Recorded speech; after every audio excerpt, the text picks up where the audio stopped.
I thought I would change the front wiper blades on my 2019 Ford Edge. Should be simple, right? Let's look in the owner's manual. Don't remove when ignition on. Good tip. Looks like you squeeze and rotate the blade. Picture seems at the wrong angle than what you would actually see though.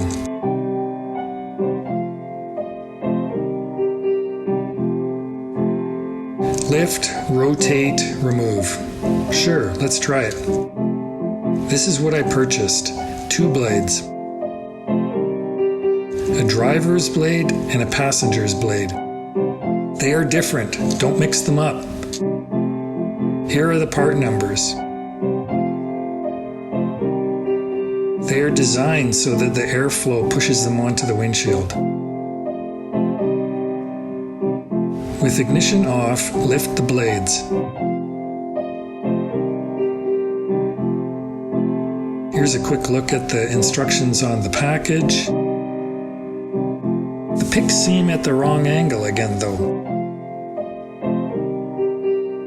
This installation instruction is more clear to me.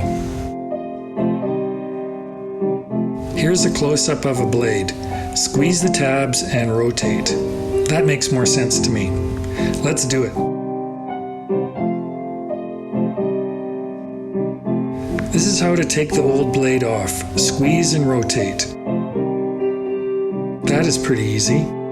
Gently lay the arm on the glass.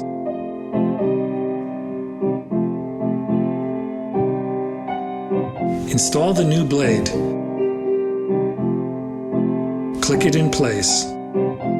Make sure it is firmly fastened in place.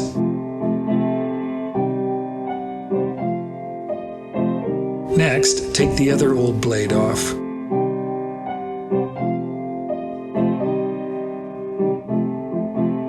Install the new blade.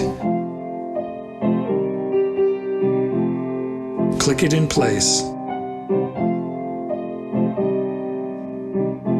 Move the arms back into the off position. When I turn the ignition on, they move slightly, probably resetting their position. Thank you for watching.